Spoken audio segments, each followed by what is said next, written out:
nasallallahu biha kulla khair wa nafa'ani wa nafa'ani an kulli syarrin wa khair bismillahir Fatihah. A'udzu billahi minasyaitonir rajim. Bismillahirrahmanirrahim. Alhamdulillahi rabbil alamin arrahmanir rahim maliki yaumiddin. Iyyaka na'budu wa iyyaka nasta'in ihdinas siratal mustaqim. Siratal ladzina an'amta 'alaihim ghairil maghdubi 'alaihim waladdallin. Rabbana zidna 'ilman nafi'an warzuqna fahman jayidan wa alhiqna bis salihin. Allahumma ya mu'allima Adam 'allimna wa ya mufahhima Sulaiman fahhimna. Subhanaka la 'ilma lana illa ma 'allamtana innaka antal 'alimul hakim. Allahumma salli ala sayyidina Muhammadin tibbil qulub qadawaiha wa afatil aqdam wa shifaiha wa nuril absar diyaiha wa qudin arwah wa ilaiha wa ala alihi wa sahbihi wa sallam wa akhir da'wana alhamdulillahi rabbil alamin. Bismillahirrahmanirrahim. Nawaitu i'tikafan sunnatan lillahi ta'ala. Nawaitu ta'alluma wa ta'lima wa ifadata wa istifadata fardhan lillahi ta'ala. Kita lanjutkan sekarang bab baru ya. Bab yang ke-23 gitu. Baik. Bismillahirrahmanirrahim. Qala al-musannifu rahimahullahu ta'ala wa nafa'ana bihi wa ulumihi fid dharain amin. Babun ay hadza babun babul amri bil ma'rufi wan nahyi 'anil munkar. Bermula sebuah bab yang menerangkan tentang amar ma'ruf dan nahi munkar. Qala Allah Ta'ala a'udzu billahi minasyaitonir rajim. Bismillahirrahmanirrahim.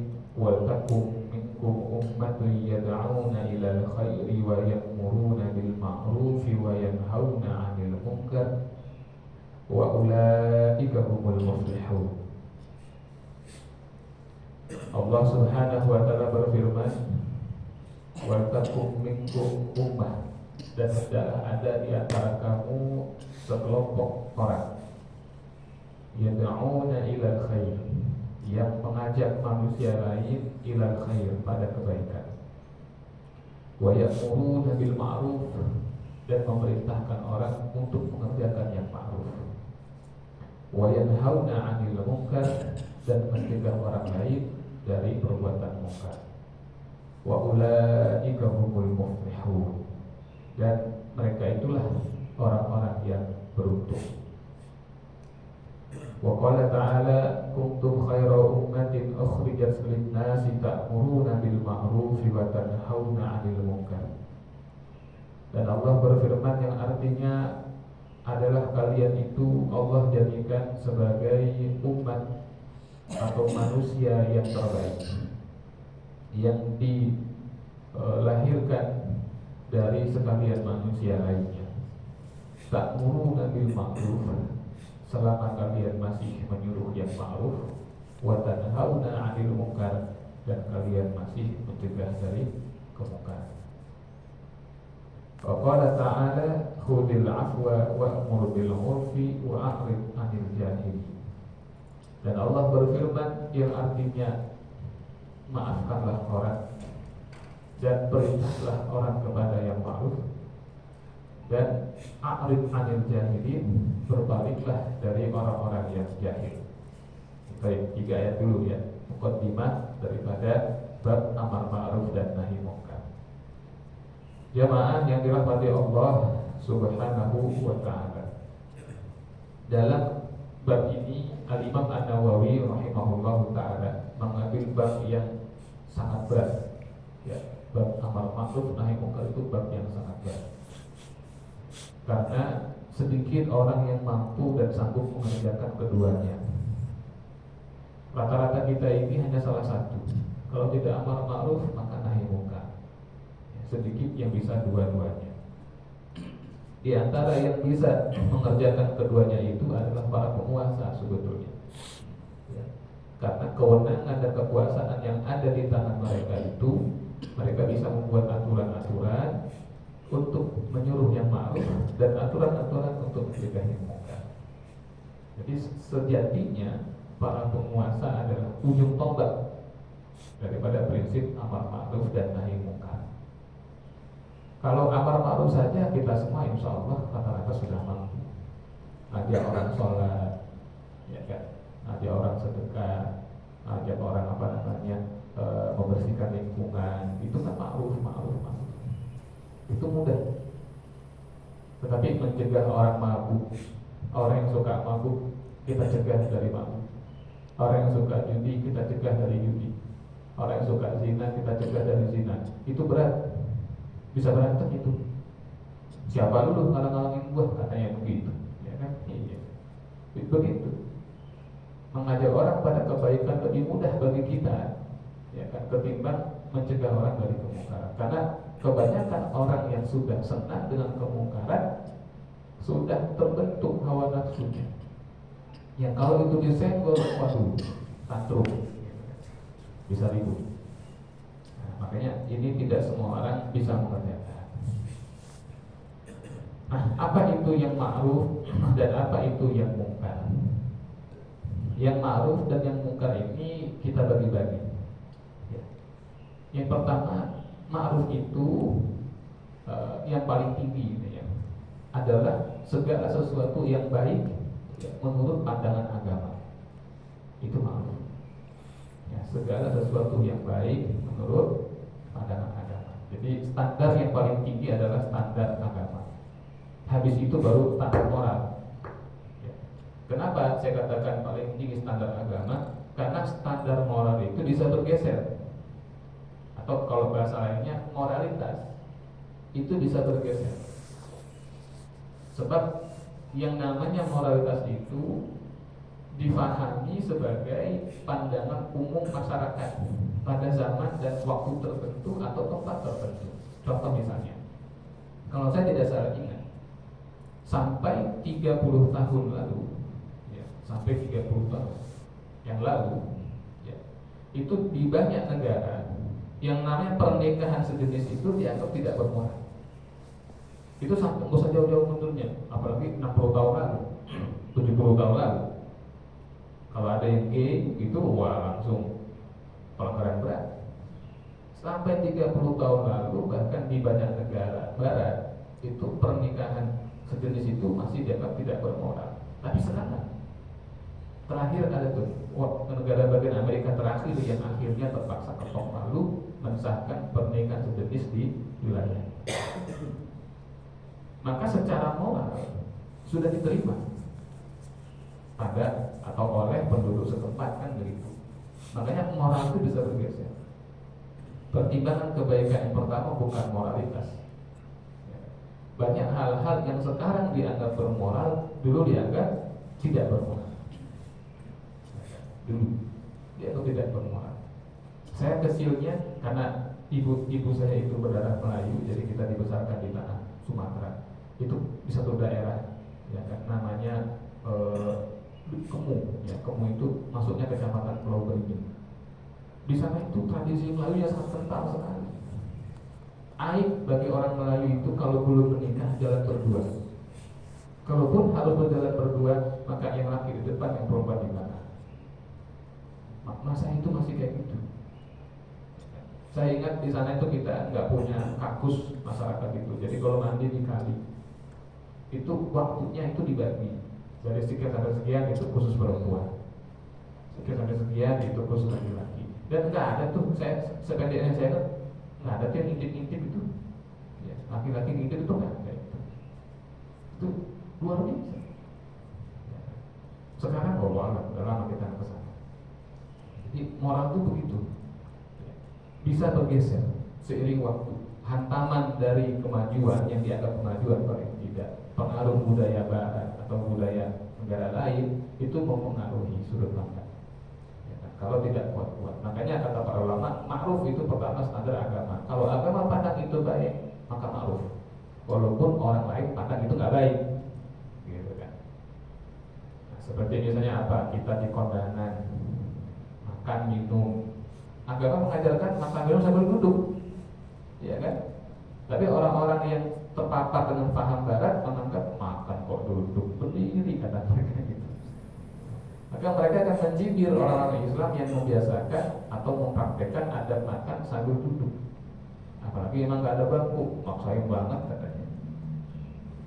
Tapi ya agama itu ma'ruf yang paling tinggi, standarnya baik menurut agama. Nah setelah itu baru tuh standar ma'ruf adalah normal, standar adalah normal. Sehingga boleh jadi, kata para ulama, menurut agama sebetulnya nggak salah. Tapi kalau menurut norma hal itu diingkari atau tidak disepakati, sebaiknya kita jaga. Tapi tetap ada batasan, yaitu bukan perkara halal dan haram, ya, bukan perkara wajib, ya, bukan perkara yang pokok, perkara yang cabang-cabang.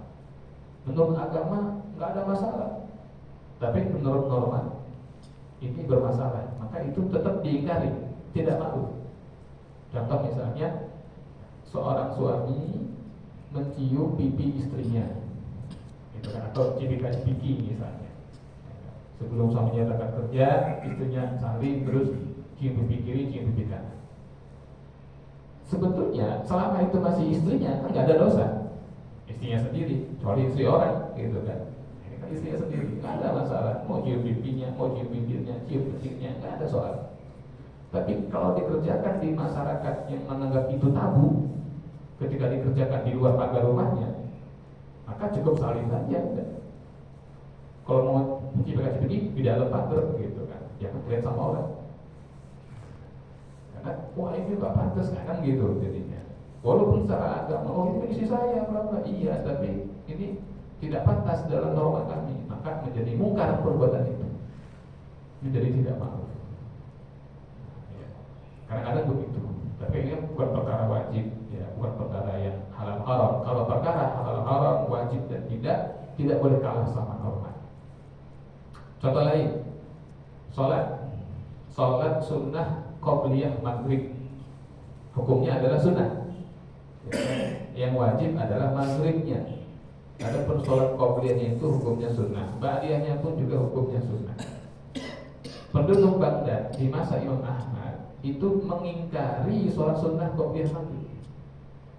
Penduduk Baghdad, ahlul Baghdad, pada masa Imam Ahmad bin Hanbal, mereka mengatakan sholat sunnah qobliyah maghrib itu bid'ah. Kata penduduk Baghdad begitu. Sehingga Imam Ahmad kan pasca Imam Syafi'i pindah dari Baghdad ke Mesir, maka yang meneruskan dari ulamanya itu Imam Ahmad, gitu kan, di Baghdad. Imam Ahmad selama tinggal di Baghdad, beliau dalam tanda kutip tidak pernah mengerjakan qobliyah maghrib. Jadi di masjid beliau itu adzan maghrib, habis adzan maghrib doa setelah adzan, habis itu zikir doa sebentar, habis itu qomat, langsung sholat maghrib. Nah kalau ba'diyah memang ada dikerjakan di situ. Nah suatu ketika ada muridnya bertanya kepada Imam Ahmad, wahai Imam, kenapa Anda tidak mengerjakan sholat qobliyah maghrib? Apakah itu bid'ah? Kata beliau, enggak. Qobliyah maghrib itu sunnah. Tetapi masyarakat kita di Baghdad itu mengingkarinya. Mereka nggak mau. Nah sehingga ya sudah, ya kan. Saya tidak ingin berselisih dengan masyarakat. Toh perkara sunnah. Jadi tetap diikutin aja udah. Yang penting wajibnya yang maghrib nggak diselisihin, gitu kan? Iya. Kalau yang maghrib diselisihin, lawan beliau. Apakah ini gitu kan, pasti begitu. Tapi selama itu perkara yang sunnah, biarin. Makanya kan sering orang nanya ke saya, Ustaz, ini banyak orang atau ada teman-teman kita ketika sholat Jumat dia nggak mau qobliyah. Saya bilang, kalau dia nggak mau qobliyah, biarin aja, orang itu sunnah. Kalau dia nggak mau Jumatan, baru masalah, saya bilang gitu kan. Iya. Kalau yang sunnah, nah orang mau ya udah, gak usah ribut di situ. Ya, perkara yang sunnah, ada yang qobliyah Jumat, ada yang tidak mau. Ya kan, kalau dia nggak mau sholat Jumat, baru masalah. Selama yang wajib bukan itu yang diperselisihkan, nggak ada soal sebetulnya dalam agama itu. Jadi bayangkan, bahkan perkara yang sebetulnya sunnah ketika diselisihi bisa dianggap mungkar, yang artinya sebaiknya dihindari. Nah inilah kebijakan para ulama. Tentu hal itu ya, mencontoh kepada Rasulullah Muhammad SAW. Nabi itu kalau nggak perkara yang halal haram, Nabi nggak mau ini sebetulnya, ya kan? Tidak melarang, tidak, itu Nabi. Kalau melanggar baru lurus kita. Nah, di sini Allah Ta'ala berfirman, wal takum minkum ummatun yad'una ila khair. Hendaklah di antara kamu ada sekelompok orang yang memang concernnya itu adalah amar ma'ruf dan nahi munkar. Di sini terkait dengan perkara lain. Misalnya apa? Berjihad. Ya. Jangan semua orang itu pergi berjihad. Harus ada yang amar ma'ruf nahi munkar. Berdagang, jangan semua orang berdagang, harus ada yang amar ma'ruf nahi munkar. Dan untuk bisa amar ma'ruf nahi munkar itu perlu syarat. Apa syaratnya? Ilmu. Ya, perlu syarat ilmu. Makanya posisi para penuntut ilmu agama di tengah-tengah masyarakat itu menjadi penggugur kewajiban bagi seluruh anggota masyarakat. Kalau sampai satu kampung nggak ada satu orang pun yang belajar agama, satu kampung itu dosa semua. Karena itu fardu kifayah untuk khusus konsep di masalah agama. Jadi kalau satu kampung nggak ada yang belajar agama satu pun, semuanya umum misalnya, itu sekampung dosa semua. Sebab kehilangan orang yang nanti bisa mengemban ya perintah Allah untuk amar ma'ruf dan nahi munkar. Perlu ilmu kan itu? Perlu ilmu. Kalau tidak ada ilmu, nanti yang makruf tidak tersampaikan. Kenapa? Barangkali caranya salah. Untuk tahu cara yang baik itu perlu ilmu. Walaupun niat kita bagus, niat kita baik, kalau cara kita nggak tepat, orang nggak ambil pesan baiknya. Yang orang lihat adalah kesan dari caranya. Wah, dia mah kasar. Wah, dia mah menyinggung. Niatnya bagus nasihatin orang, tapi di grup WA kan orang tahu semua. Kalau kita kurang berkenan secara pribadi, syukur-syukur ketemu, nggak bisa ya nelfon. Karena kadang-kadang kalau pakai tulisan orang baca tergantung suasana hati, ya kan? Iya. Kalau hatinya lagi enak, baca enak. Kalau hatinya lagi nggak enak, lihat huruf besar pun kok pakai huruf besar ya gitu. Huruf kapital gitu. Dia tersinggung. Oh, gitu. Ketemu itu lebih awal. Karena Nabi ketika menasihati orang, Nabi tidak pernah mempermalukan orang. Itu Nabi. Contoh misalnya, Nabi pernah, Nabi itu pandangannya agak kayak kita, ya. Allah kasih wahyu, Allah luar biasa. Nabi tahu ada seorang suami yang berlaku buruk kepada istrinya, suka mukul. Nabi tahu itu. Oh, ada suami yang suka mukul istrinya. Padahal Nabi berkali-kali mengatakan, khiyarukum linisa'ihim. Sebaik-baiknya kamu adalah yang paling baik terhadap istrinya. Nabi tahu nih orang suka mukul istrinya. Nabi kita duduk gitu kan. Begitu Nabi biasa ceramah begitu. Terus Nabi ngomong. Kata Nabi apa? Seburuk-buruknya laki-laki, seburuk-buruknya suami adalah seseorang yang menjadikan istrinya itu seperti keledai. Iya. Sahabat nanya, oh kenapa itu gitu kan? Kenapa ini? Nabi mengatakan hewan tunggangan itu ya kan, kadang dipukuli, kadang ditunggangi.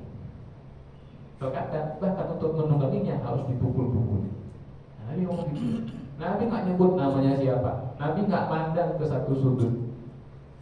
Orang yang itu langsung ya, wah kena gitu. Itu Nabi tidak mempermalukan. Dalam madzhab Imam Ahmad, contoh lain, bagaimana adabnya Nabi ketika amar ma'ruf nahi munkar itu. Dalam madzhab Imam Ahmad, termasuk yang membatalkan wudhu itu adalah makan daging unta. Barangkali bapak-bapak pernah dulu mendapatkan mungkin kesan bahwa kalau makan batal wudhu gitu kan. Langsung bertanya, kalau makan wudhu batal nggak sih gitu kan. Nah, barangkali kalau sempat terngiang-ngiang hal tersebut bahwa kalau makan batal wudhu, barangkali itu sisa dari pengajaran ala Madhab Hambali yang mungkin kadang-kadang cuma sekilas-sekilas doang. Karena tidak dalam tanda kutip makan semua makanan, tapi dalam Madhab Hambali itu kalau seseorang sudah wudhu lalu dia makan daging unta, maka dia harus wudhu lagi. Padahal ya, maksud wudhu di situ ya, adalah cuci mulut atau bersilah. Jadi Nabi pernah diajak oleh para sahabat untuk makan daging unta, gitu kan. Setelah itu kemudian Nabi mengatakan kepada para sahabat gitu kan, ayo kita wudhu lagi, yang habis makan ini kita wudhu. Tapi ada satu kondisi sebetulnya di situ yang terjadi. Apa itu? Bahwasanya ada yang buang angin dan tercium aromanya sehingga cukup mengganggu. Sehingga ketika mau sholat, orang tinggal nunggu aja siapa yang keluar wudhu, berarti dia yang kentut, kan gitu. Orang itu gak berani keluar, malu dia. Maka Nabi perintahkan semua untuk berwudhu, memperbaharui wudhu. Dan kutip kata Madzhab Syafi'i, kalau kita habis makan daging unta karena lemaknya terlalu banyak, suka nempel di gigi, dikhawatirkan mengganggu bacaan sholat. Maka dianjurkan kalau habis makan daging-dagingan, terutama daging unta yang lebih banyak lemaknya itu, untuk bersiwak. Tapi mazhab Hambali artinya wudhu secara harfiah, yaitu mengulang wudhunya. Wallah, tapi itu ada. Jadi Nabi tidak ingin permalukan siapapun di situ. Maka di dalam menegakkan yang ma'ruf dan mencegah yang mungkar, prinsip itu harus kita pegang. Jangan permalukan orang, ya kan? Walaupun dia adalah pelaku maksiat, ya, kita mau tegur dia bukan dengan cara dipermalukan. Misal ada satu rumah diduga ada perzinahan. Misalnya ada orang kontrak terus suka masukin laki-laki, misal ini misal. Nah, kita lakukan RT, gimana nih? Jangan digerebek. Perampokan keluar gitu, bawa laki-laki. Itu nggak begitu cara. Ya kan? Kirim seseorang bawa surat, kasih ke si orang kontrak tadi, suruh datang ke rumahnya Pak RT, bertamu dia. Udah di situ tuh nasihatin tuh, keras-keras dari situ, orang nggak yang tahu. Ya kan? Nah, penggerebekan itu, ya kan, bahkan setelah tahap 1, 2, 3, 4 gitu kan. Tapi itu tidak baik secara adab ketika kita menegur orang yang salah. Yang utama adalah tetap menjaga kehormatan seorang muslim. Nah, ini kalau kita bicara adab ya. Kemudian yang kedua di sini itu pada surah Ali Imran, Allah menyebutkan bahwa umat Nabi Muhammad SAW ini disebutkan Allah sebagai khairul ummah, ya, sebaik-baiknya umat. Jadi Nabi kita adalah khairul anbiya, sebaik-baiknya Nabi, maka umatnya adalah sebaik-baiknya umat. Tetapi predikat atau label itu tentu bukan tanpa syarat. Tetap ada syaratnya. Siapa di antara umat Nabi ini yang dikatakan sebagai khairul ummah, umat yang terbaik, yaitu ta'muruna bil ma'ruf wa tanhauna 'anil munkar wa tu'minuna billah. Ya kan? Ada syarat. Yang pertama adalah orang yang ingin menjadi umat terbaik dari umat Nabi Muhammad SAW adalah pertama ta'muruna bil ma'ruf, senantiasa. Harus ada kata senantiasa. Karena ta'murun itu pakai fi'il mudhari, senantiasa menyuruh orang berbuat ma'ruf. Makanya dakwah itu adalah beban, tanda kutip, tugas seumur hidup. Selama kita masih bernafas, tetap harus amar ma'ruf. Kan kadang-kadang kita nanya, Ustaz, sampai sejauh mana orang tua itu wajib mendidik anaknya, gitu kan?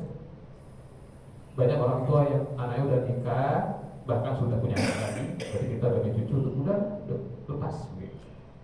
Enggak, sebetulnya pendidikan orang tua kepada anak itu berlangsung sepanjang hayat. Ya, walaupun anak kita sudah punya anak, walaupun anak kita sudah punya cucu, tetap kalau ada hal-hal yang menurut kita kurang apik, kurang elok, kurang lurus, orang tua wajib mentarbiyah, mendidik, menasihati. Ya kan? Cuman yang membedakan nanti kalau sudah dinasihati, ya kan, lalu ternyata masih belok, ya tanggung jawab dia. Tapi jangan kemudian menyerah di situ. Ya, seperti Nabi Nuh alaihissalam punya anak, anaknya itu kan luar biasa, yang satu itu, Kanan itu kafir ya. Tapi apakah Nabi Nuh menyerah? Enggak. Bahkan ketika sudah hampir mencapai air itu ke puncak gunung, si Kanan masih terus dia lari ke gunung buat selamat dari banjir. Nabi Nuh tuh masih nyamperin, masih berdakwah, masih nasihatin, ayo Kanan, berimanlah kepada Allah, kamu kalau mau selamat. Enggak, saya nggak mau katanya. Ya, saya naik gunung tak selamat katanya. Nggak mungkin air sampai ke atas gunung katanya. Tapi Nabi Nuh apa nggak tahu anak yang kafir? Tahu dari awal kan yang menentang anaknya sebetulnya.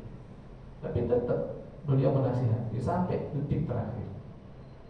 Bahkan sampai didoakan oleh Nabi Nuh itu kan, ya Allah ini anak saya tolong selamatkan ya Allah. Ya kan? Dia adalah keluarga saya, keluarga saya. Lalu Allah turunkan jawaban innaka lan tahdi man ahbabta walakinnallaha yahdi man yasha. Itu terkait Nabi Nuh, ya kan, dan Abu Thalib kata sebagian ulama. Nah, jadi tetap walaupun mereka sudah dewasa, sudah mukallaf, kita tetap perintahkan yang ma'ruf. Wa tanhauna 'anil munkari, dan kalian selalu mencegah dari kemungkaran. Nah, tadi saya katakan di awal bahwa sebetulnya bagian yang paling mudah dalam tanda kutip untuk beramal ma'ruf nahi munkar itu adalah bagiannya para penguasa, karena mereka punya kewenangan, punya kekuasaan di situ. Itulah kenapa umat Islam harus peduli dengan kekuasaan. Umat Islam jangan abai ya dengan masalah kekuasaan, harus peduli. Kalau ada pemilu, pilkada, pilek, pilpres, harus ikut, ya jangan golput. Dikira kalau golput nggak tanggung jawab. Ada orang ngomong ke saya kan nggak milih siapa-siapa katanya. Jadi saya nggak akan dituntut oleh Allah. Daripada saya milih si fulan, lalu si fulan ternyata nanti berbuat korupsi, kan saya nggak usah yang milih. Saya bilang, wah kejauhan mikirnya itu, gitu kan. Karena kan si fulan dari awal kita tahunya nggak korupsi. Kalaupun dia korupsi kita nggak tahu. Yang kita lihat kan image dia Islami, baik, gitu kan. Apa senang sedekah, bahkan dalam tanda kutip barangkali juga pandai agama kan gitu. Ya udah kita pilih. Ternyata itu semua cuma kamuflase, ya itu urusan dia. Kecuali dari awal kita tahu bahwa dia koruptor, lalu dia berkata kalau saya menjadi pemimpin saya akan korupsi sebanyak-banyaknya. Ayo pilih saya. Ya kita pilih juga. Nah salah kita memilih orang yang sudah jelas-jelas buruk. Tapi kalau orang itu kita tahunya baik, kalau ternyata dia berbuat keburukan, kita nggak ada tuntutan.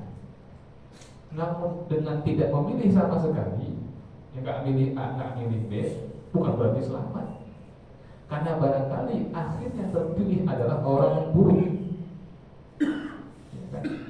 Dan orang terburuk yang paling buruk itu terpilih karena sedikitnya orang-orang baik yang menjadi pemilih. Maka akan siapa yang tanggung jawab? Dia bertanggung jawab sebagai apa? Orang yang mengabaikan hak suaranya, yang seandainya dia milih yang baik menurut ijtihadnya, ya kan? Yang terpilih adalah orang yang lebih baik. Jadi golput pun bisa kena tuntutan nanti kalau bicara itu. Ya. Apalagi Nabi bersabda, "Man lam yahtam bi umuril muslimin falaisa minna." Siapa yang tidak peduli dengan urusan orang Islam bukan dari golongan kami, kata Nabi. Alhamdulillah, subhanallah, min zalik. Jadi makanya saya katakan orang Islam harus peduli kepada kekuasaan, harus terlibat dalam kekuasaan. Nah, untuk kita yang masyarakat biasa, bagaimana sikap kita menghadapi kemungkaran itu? Nabi sudah berikan hadis. Kata Nabi, "Man ra'a minkum munkaran falyughayyirhu bi yadihi, fa in lam yastati' fa bi lisanihi, fa in lam yastati' fa bi qalbihi, wa dzalika ad'aful iman." Barang siapa di antara kamu yang melihat kemungkaran, maka hendaklah dia merubah kemungkaran itu dengan tangannya. Makna dengan tangan, dengan kekuasaan, ya kan? Pakai kekuasaan, bikin aja surat teken pakai tangan tuh, bukan dengan kekerasan. Merubah dengan tangan adalah dengan peraturan-peraturan. Ada diskotik yang meresahkan, begitu wali kota teken, tutup udah selesai gitu kan. Gak usah pakai ribut-ribut, udah diem-diem aja, tahu tutup. Itu tangan sakti itu namanya, ya, tangan kekuasaan. Diteken ya. Ya. Fa'ilan yastati' babi lisanihi. Kalau kita tidak mampu dengan kekuasaan, berarti dari RT, RW, ya itu kekuasaan bisa berubah. Kalau nggak bisa pakai kekuasaan, maka fabi lisanihi, dengan lisan. Ya kan? Ada kemungkaran, kita merubahnya dengan lisan kita, dengan dakwah, dengan nasihat, ya kan? Itu dengan lisan. Nah, kalau kita tidak mampu dengan lisan, tidak mampu ini karena satu, barangkali nggak berani, kedua, barangkali kita nggak ngerti, ya kan, nggak bisa ngomong, saya nggak bisa ngomong apa gitu kan, malah jagoan dia ngomongnya biasanya gitu kan. Yang ada sih dibalikin, kita ngomong katanya kayak lu udah bener aja, selesai stakmat udah gitu. Nggak bisa kita begitu. Atau kita sungkan. Kenapa? Karena yang melakukan kemungkaran itu adalah orang yang paling berjasa kepada kita atau banyak jasanya, banyak bantu, banyak ini, banyak itu. Seperti ungkapan, kalau mulut Anda penuh, susah Anda bicara. Kan gitu kan? Coba kalau kita isi gemblong sama nasi pisang goreng di sini, suruh ceramah, penuh mulutnya. Kalau mau ceramah, keluarin dulu tuh. Kalau ulamanya udah kebanyakan disuapin duit, begitu yang ngasih duitnya belok, susah ulama itu mau betulin. Kenapa? Udah penuh. Itu maksudnya. Kalau nggak bisa, kita nggak berani karena orang itu banyak jasa kepada kita. Ya, kalau misalnya seorang bawahan, dia cuma seorang kepala staf, punya atasan manajer yang miring-miring, ya kan, suka mesen perempuan misalnya, pakai uang kantor ketika dinas luar, aduh dia cuma mau negor, dia nggak berani, takut dipecat misalnya gitu kan. Ya udahlah, di sini ya dia membenci aja, ya Allah ini hamba berlepas diri misalnya, maafkanlah kelemahan hamba ya Allah, jauhkanlah hamba dari perbuatan demikian, selamatkanlah kami, anak cucu kami. Nah, kayak gitu. Itu hati harus mengingkari. Jadi walaupun kita tidak sanggup untuk merubah kemungkaran, jangan sampai hati kita ridho dengan kemungkaran, dengan kemaksiatan. Nggak boleh. Itu Nabi sebutkan ada satu kaum ini berbuat kemungkaran, berbuat kejahatan, kezuliman.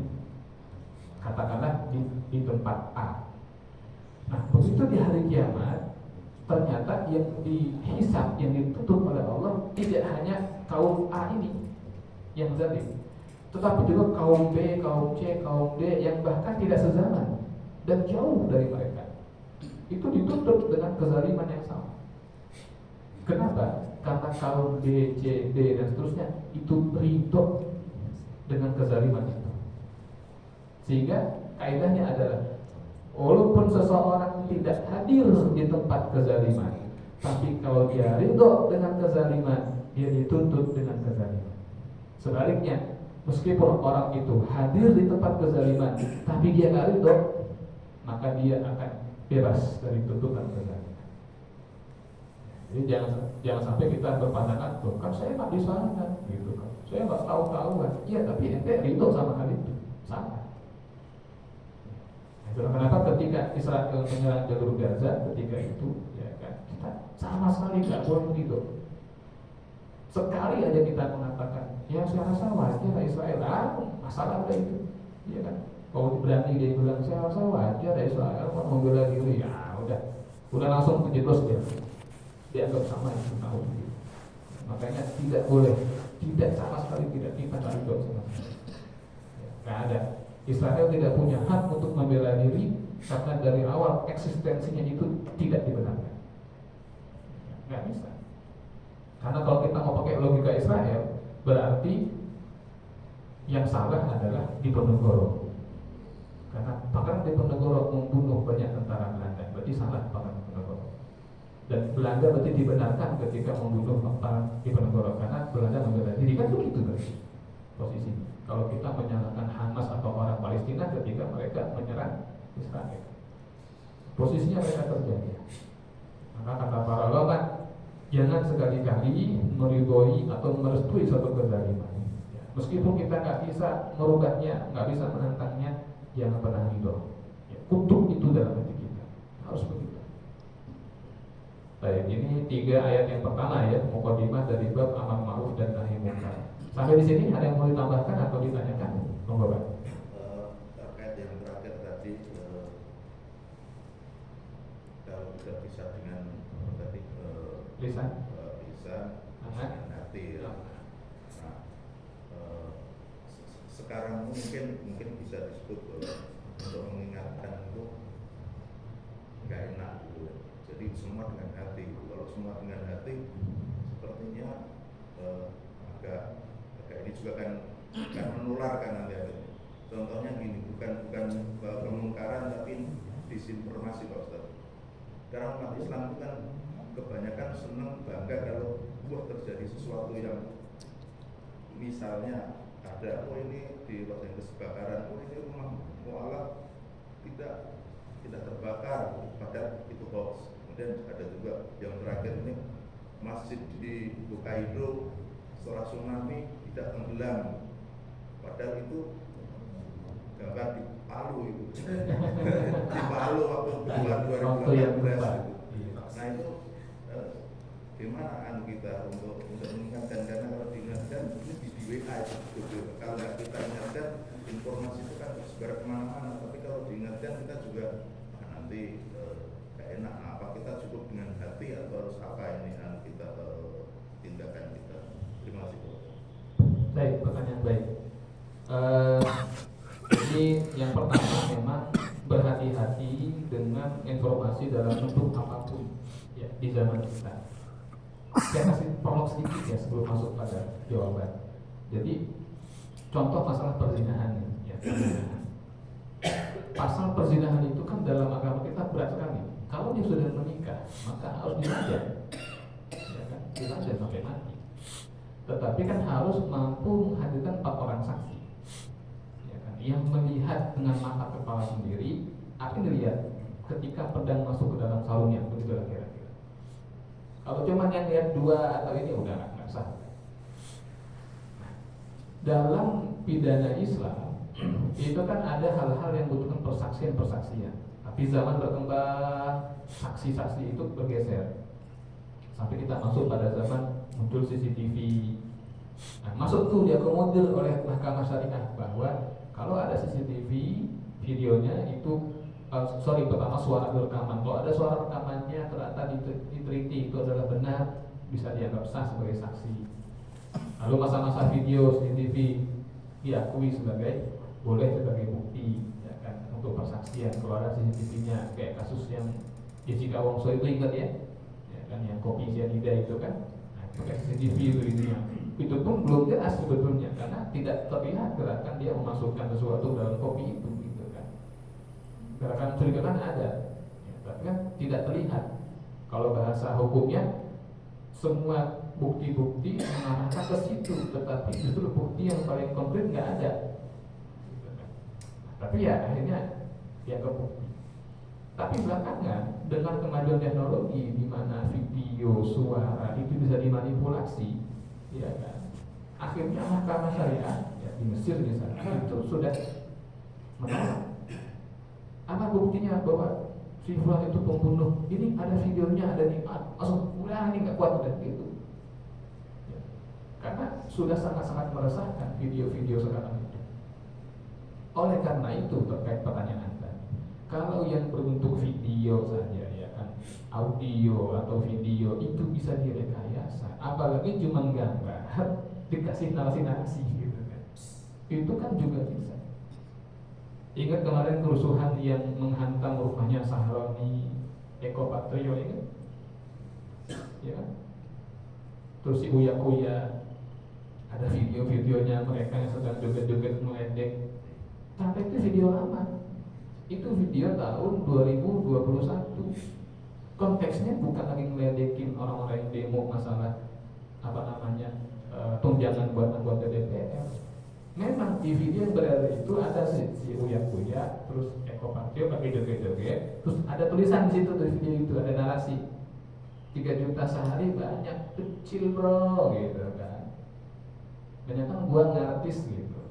Orang yang awam melihat video joget-joget ada bacaan begitu, wah ini ngeledek nih gitu kan. Padahal video lama. Bayangkan video yang mereka upload tahun 2021 di Instagram diunduh oleh orang, lalu difabrikasi, ditambahkan tulisan, diupload lagi dan rumahnya jadi rusak. Apa enggak jadi? Luar biasa. Jadi kalau dicek memang video otentik, videonya otentik, memang video orang itu bukan AI, tapi tulisannya yang tidak otentik. Itu kan fitnah. Naudzubillah. Nah, jadi umat Islam harus berhati-hati ya, dengan hal-hal seperti itu. Ada istilah saring before sharing. Ya, kita dapat informasi, kita saring dulu. Ya kan? Saring itu nanti masuk dalam banyak bab. Kalau informasi itu mencederai kehormatan seseorang, kita cari dulu, cek dulu, ya kan? Sampai maaf sekali. Setelah rumah Sahroni itu dirusak, ada yang memfoto satu benda warna hitam, ya kan? Kobra gitu kan. Dikatakan, wah ternyata bininya Sahroni ini doyan ginian gitu kan. Ternyata itu bukan dari rumahnya Sahroni, ya kan? Itu dari kerusuhan di Amerika Latin. Ada rumah berantakan, ada benda itu. Tapi di capture, disebar di X, di Facebook, itu doyannya istri Sahroni. Itu kan fitnah. Istrinya Sahroni itu orang Islam loh, kan nuduh zina itu konzep loh. Apalagi nuduh perbuatan fasik. Nauzubillah. Wah, ngeri Pak. Ngeri. Ya kan? Nah, jadi fitnah ini luar biasa. Tempoh hari Trans 7 ingat? Kenapa Trans 7 itu bikin rusuh? Gara-gara apa itu?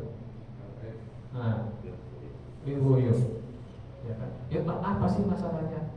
Masalahnya adalah fitnah visual, ya kan? Orang-orang seperti Guru Gembul, Ade Armando itu malah mengatakan bahwa ya pesantren kalau dikritik harus terima dong, kan fakta bahwa di pondok pesantren ada pencabulan, ada kiai yang dawir-dawir. Loh, kita nggak protes masalah itu. Kalau antum nanya ke saya selaku orang yang mondok di pesantren, Ustaz, apa betul di pondok-pondok pesantren itu banyak atau ada pencabulan? Ada, saya bilang ada. Apa betul ada kiai-kiai tidak amanah yang mencabuli santrinya? Ada. Saya nggak akan bilang nggak ada, memang ada. Tapi yang jadi masalah adalah apa? Fitnah visual. Si narator membacakan tentang narasinya, dan narator adalah kiai yang hidupnya mewah, kiai yang ambil minta duit dari murid-muridnya. Sementara video yang tampil adalah video seorang ulama sepuh yang zuhud, yang warok, yang nggak begitu kelakuannya. Kan fitnah visual, orang yang nggak ngerti melihatnya kan, oh ini kiainya. Gitu. Bayangkan misalnya antum Ji, ya kan, ada video sama istri misalnya. Video sama istri lagi sama anak-anak makan di mana di video ini, gitu kan, bercanda-canda, tertawa-tawa. Video itu diambil sama orang, lalu dinarasikan di balik peci putih seorang haji yang tampak mesra dengan istrinya tersimpan kebejatan dalam rumah tangga. Waduh. Walaupun dia kecil di pojok kiri bawah ilustrasi bacaannya gitu kan. Viral. Orang kan lihat muka. Itu kan fitnah. Nauzubillah. Jadi makanya hati-hati betul. Ya, kita tidak boleh mau fitnah, tapi kita juga tidak boleh mau difitnah. Maka kata para ulama modern nih, kontemporer zaman sekarang ini, kalau ada berita-berita terkait kehormatan seseorang yang rusak, kita tabayun dulu. Nah, terkait dengan apa namanya, seakan-akan keajaiban Islam ini itu yang ini tren yang saya temukan. Banyak yang itu kalau bahasa YouTube itu clickbait. Jadi jebakan Batman. Ya, jebakan Batman yang tujuannya berita itu dibuat oleh non-Islam, tujuannya untuk menghantam Islam. Itu banyak. Bisa dia buat tuh, masjid ini selamat dari kebakaran bla bla bla. Terus orang Islam euforia nih. Itu di-share. Nah, mereka kan udah tahu itu palsu kan. Nanti tinggal, oh itu nggak benar itu, orang Islam ini ngaku-ngaku. Nah, itu yang itu trennya 5 bulan belakang tuh kayak gitu. Ya, itu kayak gitu banyak. Ya, jadi makanya jangan cepat-cepat. Nah sekarang ini kan kita bisa, kalau untuk foto itu kan bisa dicek Pak. Iya, bisa di Google Track namanya, gitu kan.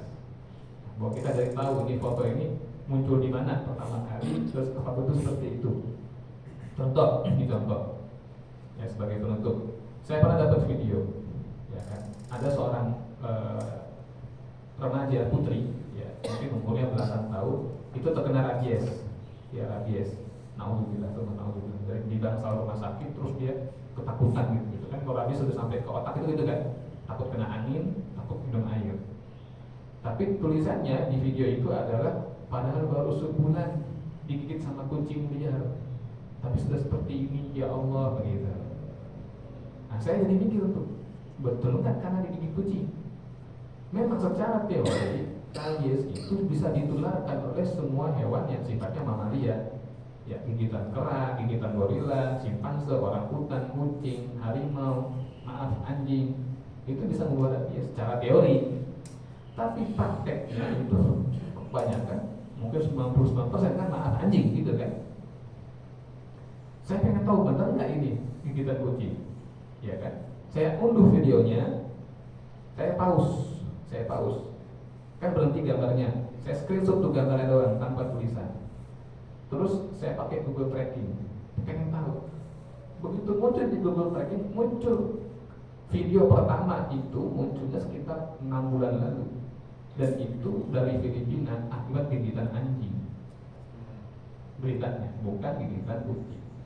Pertanyaannya, siapa yang membuat itu ditulis dari gigitan kucing? Pecinta anjing gitu kan. Kalau saya langsung usulan aja, ini orang yang benci sama kucing. Dan orang Islam biasanya nggak benci sama kucing. Biasanya begitu. Pasti pecinta anjing, gitu kan. Untuk apa? Untuk mengesankan anjing sama kucing sama aja. Nah, begitu. Bahwa Nabi kita salah ketika mengatakan bahwa anjing sama kucing itu nggak sama. Bahwa liur kucing itu aman, bahwa liur anjing itu mughallazah. Bahwa Nabi kita salah. Kan kesana tujuan endingnya nanti. Nah itu contoh itu. Makanya udah kalau kita nggak tahu mendingan kita diam. Pertanyaan terakhir tadi, bagaimana cara kita mengingatkannya? Kalau kita ingin dia selamat dan tanda kutip dia selamat dan orang lain selamat, gitu kan? Maka japri saja, ya kan? Japri yang bersangkutan, lalu sampaikan, mohon maaf ji, mohon maaf, dulu lah terserah antum dah bahasanya gimana, merendah serendah-rendahnya nggak masalah, ya kan? Mohon maaf Pak Haji, gitu kan? Ini ya, sebenarnya ini masya Allah terima kasih informasinya sangat membantu, bla bla bla, semoga Allah. Tapi, ya, yang penting ada tapi di ujungnya. Tapi gitu kan, sependek yang saya tahu berita ini kurang akurat. Nah, saya dapat info dari sini nih Ji, ini angkot begini nih. Nah, udah gitu aja. Jadi cukup bilang informasi ini kurang akurat, lalu tampilkan apa yang akurat. Nggak usah ada kata-kata antum salah, antum dibalas semua sah, itu nggak usah. Pokoknya puji-puji dulu, lalu minta maaf, lalu sampaikan bahwa itu kurang akurat bahasanya, lalu tampilkan apa yang akurat. Udah, maaf Ji, gitu kan. Selesai, udah cukup.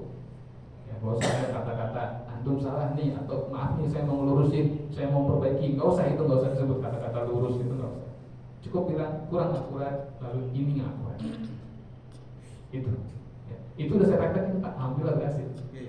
Nggak tersinggung ya. Gitu. Kalau tokoh besar, ya tokoh besar itu di kota Bekasi lagi. Ya, tokoh besar. Waktu itu menyasar Puan Maharani. Ya, Bapak tahu kan bahwa saya dari dulu tuh nggak pro sama PDI, nggak pro, ya kan. Tapi waktu itu beliau menyebar ya, tulisan begitu mengatakan bahwa Puan Maharani mengatakan pendidikan agama di SD sebaiknya dihapus, gitu, ya kan. Oh, terus kasih bumbu tuh, ya, Puan, ya, PDI, PKI gitu, bagus ya. Udah saya langsung japri aja, saya bilang mohon maaf Ji gitu, saya bukan partisan PDI, saya bilang gitu kan, enggak, PDI banyak saya nggak sepakatnya, tapi kalau udah ini nggak benar nih, karena setahu saya yang Ibu Puan katakan begini, saya contohin tuh link berita fullnya, gitu aja udah gitu. Jadi, walaupun kita nggak sepakat sama orang itu, tokoh politik fulan, tapi kalau itu fitnah dan kita tahu, kita nggak boleh fitnah, ya kan, nggak boleh apa. Alhamdulillah beliau terima, ya, langsung dihapus di grup kita, bisa kok. Ya.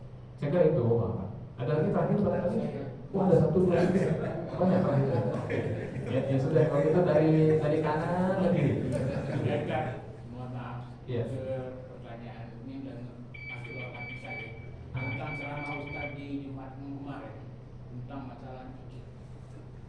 Kan sedikit zikir itu adalah dari masalah 313. Masih ingat saya. Itu yang pertama, yang selanjutnya adalah zikir itu yang mana saja Ustaz. Saya yang 313 itu yang mana saja. Apa semua zikir yang saya baca itu 313?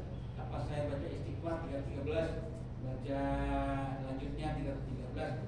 Terus yang ketiga adalah kalau saya punya keterbatasan waktu, saya memilih zikir, memilih doa, memilih sholat sunnah, atau memilih membaca Al-Quran.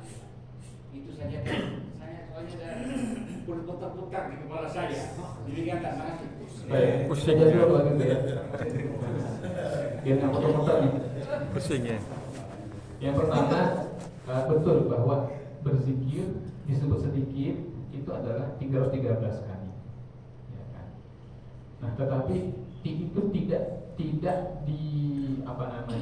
dibatasi hanya kepada nominal bilangan gitu kan, tidak gitu kan. Misalnya begini, ada orang yang dia sehari itu hanya membaca istighfar 100 kali, terus dia itu nggak zikir lagi, berarti kan hanya 100. Tapi kalau dia baca istighfar 100, baca tahlil 100, udah 200 tuh. Ya kan? Jadi kayak gitu kan. Dia bukan tasbih 313, nanti tahlil ya bagus sih kalau kayak gitu. Dan kita bicara sedikit kan tadi kan, kita bicara sedikit itu ya istighfar 100, ditambah takbir 100, ditambah ini 100 udah 300, tambah ini udah 400, kayak gitu Pak. Jadi kalau kita terbiasa pagi misalnya istighfarnya 200, lalu siang 200 sudah selesai, yang sedikit itu sudah banyak namanya. Jadi tidak harus satu kalimat 313 gitu. Itu keseluruhan. Makanya ringan sebetulnya kan?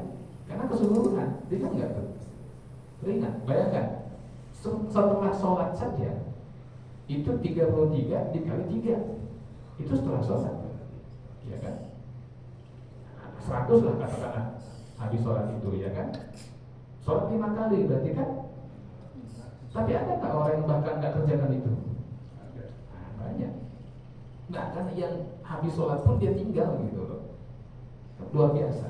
Makanya minimal 313 pada semua.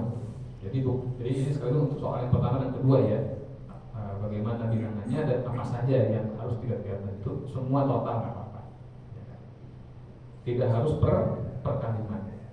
Yang ketiga tentang kalau waktu saya terbatas, apa harus yang sebaik saya kerjakan? Apakah sholat? Apakah membaca Quran? Apakah berzikir? Kalau waktu yang terbatas itu tidak ada tuntunan yang harus begini enggak, tetapi semua tergantung keadaan. Misalnya begini, karena waktu yang terbatas, kalau dia sholat terburu-buru, malah enggak khusyuk, baca Quran juga dia nggak ngerti artinya apa, ya kan? Maka yang utama adalah duduk berzikir. Di mana dia duduk menghadap kiblat, dia pejamkan mata, dia zikir, dia meresapi makna la ilaha illallah. Dalam hatinya tidak ada Tuhan kecuali Allah. La ilaha illallah, tidak ada pemberi rezeki kecuali Allah. La ilaha illallah, tidak ada penolong kecuali Allah. Terus itu lebih utama, merasapi itu, daripada dia sholat nggak khusyuk karena ngejar waktu yang mepet cuma 2 rakaat. Tapi kalau waktunya lega, maka sholat dulu 2 rakaat. Habis sholat baru dia zikir. Itu yang diperintahkan. Tapi kalau waktunya mepet, maka zikir lebih utama. Kalau sholat kalau kurang bisa nggak sah. Tapi kalau zikir kurang khusyuk pun tetap dinilai pahala. Begitu, ya. Wallahu a'lam. Tadi siapa? Yang zikir tadi, kalau setelah habis sholat kan yang 3 tadi ya. Apakah sekarang saya pensiunan kan saya banyak waktu kan? Apakah semuanya saya baca aja setelah sholat itu? Apa bagaimana Pak? Apakah ada masalah setelah zikir selesai sholat? Baca saja. Baca ya? Baca ya. Habis sholat zikir. Biasa kita berjamaah zikirnya, terus doa selesai amin, habis itu ngapain? Yang mau zikir lagi apa? Ya, zikir terus yang banyak. Waktu luang banyak zikir, banyak baca Quran ya. Ya, Ya. Monggo Pak. Saya izin Ustaz menambahkan mengenai sharing video tadi. Saya pun sering kadang suka terpancing. Tapi kuncinya saya ingat pernah belajar etik jurnalistik. Ya. Bentuk berita itu minimal harus dilengkapi dengan 5W dan 1A. Itu saja kuncinya. Jadi what, apa beritanya, when, kapan itu terjadi, where, di mana, who, siapa pelakunya, dan bagaimana itu terjadi. Jadi dari rangkaian ini benar nggak ini kejadian kapan gitu, di mana gitu. Kalau ada dialog beritanya itu kejadian ini terjadi hari ini di Pekayon, terus pelakunya ini, kalau itu komplit itu memang sudah berita. Tapi kalau di antara itu tidak terisi, tidak terpenuhi, bisa jadi itu berita kapan, nggak tahu kita. When-nya itu kan nggak terpenuhi kan. Kalau tidak ada tempatnya, where-nya itu tidak ada kejadiannya di mana diberitakan, itu bukan suatu berita. Bisa jadi memang ya terjadi di Filipina tadi. Jadi kuncinya kita menyeleksinya itu pakai itu tadi key-nya. Ya. Itu saja mungkin bisa saya tambahkan. Baik, Mas. Terima kasih Mbak Haji tambahannya. Ada lagi lain dari siapa? Iya. Monggo, Pak. Kuncinya saya pikir kalau kita merasa Muslim itu bersaudara kan, itu nggak akan terjadi. Itu saja kan. Iya. Kita bersaudara kan nggak akan mungkin kita mengkhianati atau Menzalimi. menjolimi kita. Betul. Kuncinya di hati kita kan. Dia Muslim bukan. Kalau Muslim ya kita nggak etik dong. Kalau seandainya kita balas dari WA, langsung balas ke WA dan dibaca orang banyak atau apa gitu kan. Kuncinya di situ kan. Kalau kita merasa Muslim itu bersaudara, aman kan. Amin, insyaallah. Itu yang sedang digoyang terus ya, persaudaraan sesama Muslim. Islamic Brotherhood itu yang digoyang terus. Nanti diadu-adu dengan perbedaan pendapat dibikin pecah, perbedaan partai dibikin pecah, ya, perbedaan klub bola dibikin pecah. Gitu. Jadi emang itu ujung-ujungnya adalah supaya Islam itu saling membenci hatinya. Ya, naudzubillah. Cuma naudzubillah dari. Ada lagi terakhir? Cukup? Ada dua. Ya, monggo Pak. Pak, jalan dulu boleh. Terkait ini Ustaz, untung khairul umat, ukhrijat linasinya itu saya punya anggapan seluruh umat manusia setelah kenabian Muhammad. Tapi kemudian diikat tanfauna anil faksa watanona anil sementara di sisi dua tadi itu kita tidak bisa melakukan dua-duanya bahkan satu pun kadang-kadang berat gitu ya, meskipun hanya mengajak kebaikan. Pada kondisi itu apakah kita masih bisa disebut hukum khairul?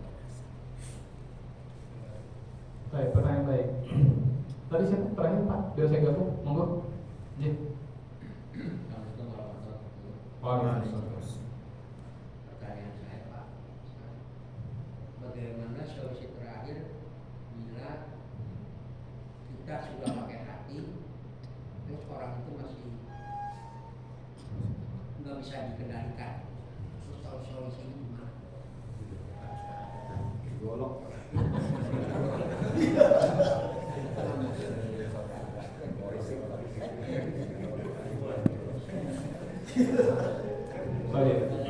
Yang bagus.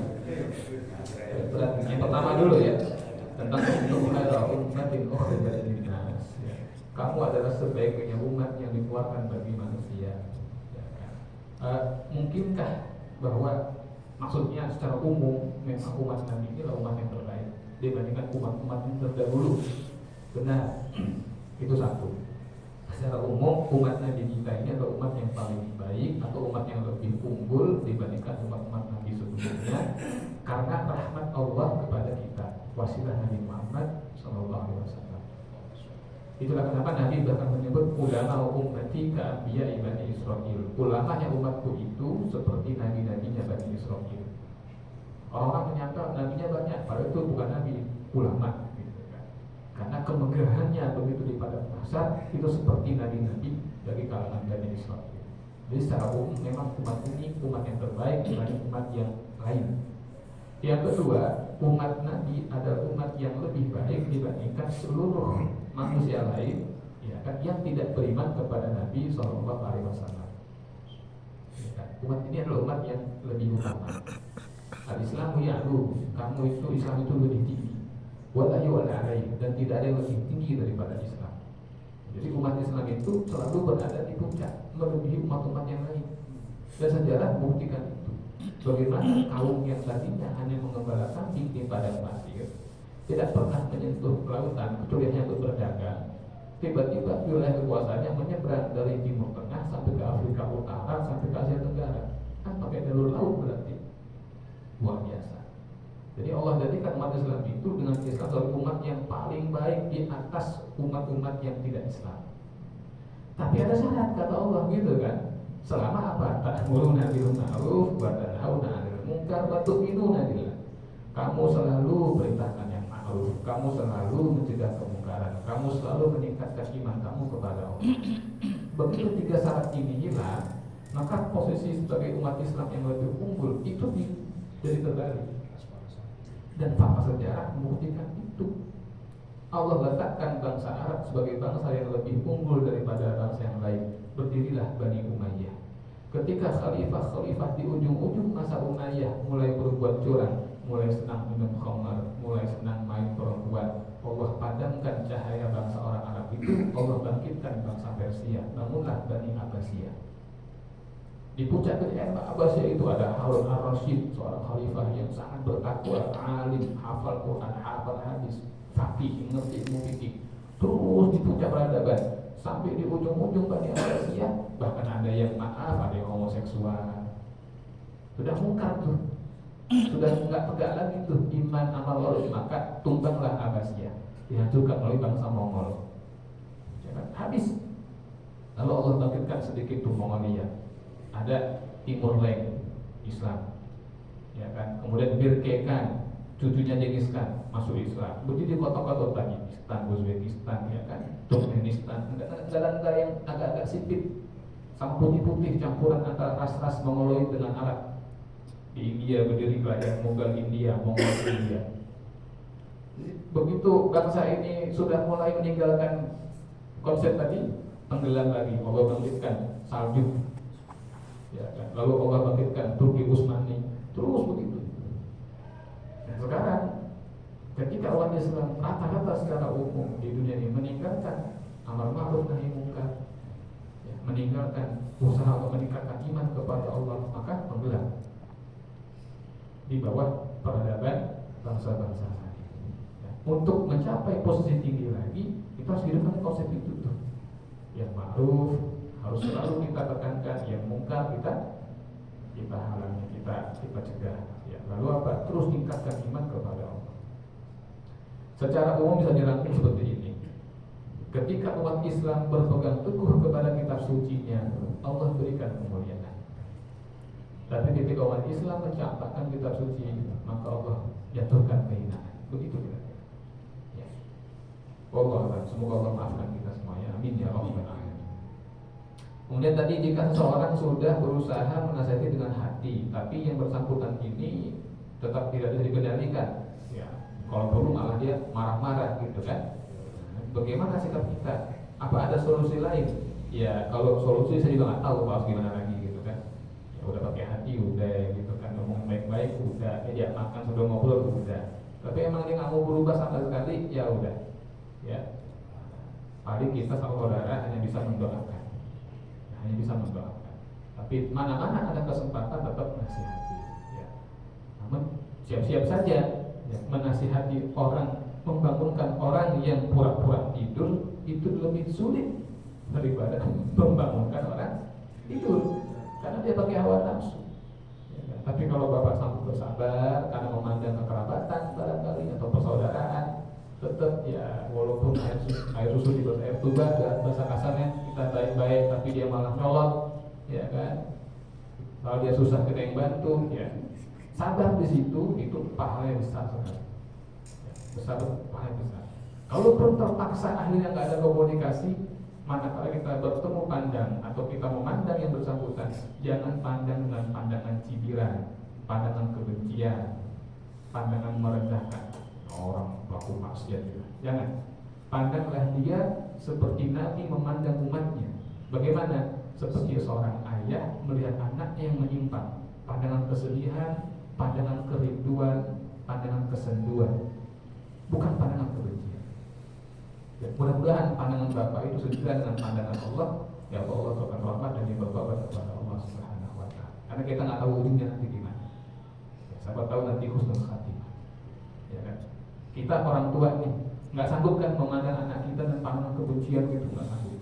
Walaupun mungkin kita nggak berkenan nih semarah-marahnya, jangan sampai begitu kita pandang dia dengan pandangan kebenciannya. Nanarnya mata kita ketika itu berlinang air mata karena kesedihan, bukan karena kebencian. Nggak boleh begitu memandang hamba Allah, jangan dengan pandangan kebencian. Mudah-mudahan Allah rahmati kita semua. Amin ya rabbal alamin. Saya kira itu ya, semoga bermanfaat. Kafaratul majlis. Subhanallah wa bihamdika asyhadu an la ilaha illa anta astaghfiruka wa atubu ilaik. Allahumma shalli ala sayyidina Muhammad wa ala ali sayyidina Muhammad. Assalamualaikum warahmatullahi wabarakatuh.